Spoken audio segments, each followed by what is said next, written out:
cứng á.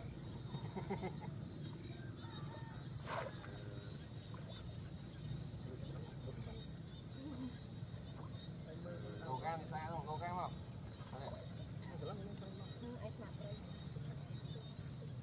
Sấy vô tụi ăn ngon nhé.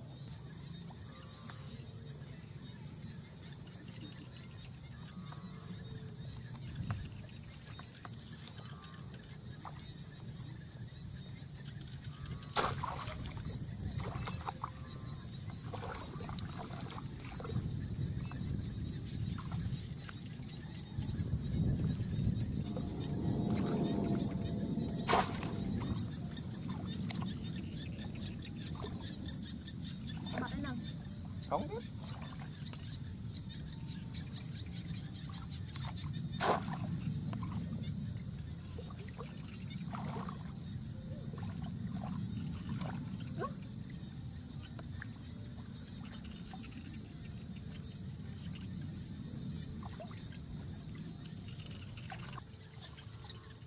Ăn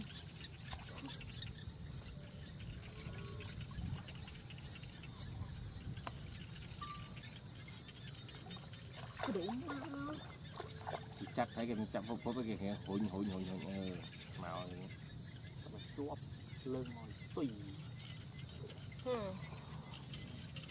ba cho tên này bạc luôn anh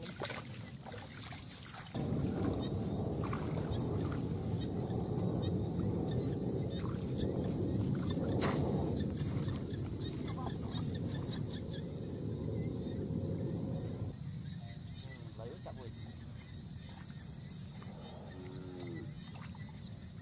Ừ.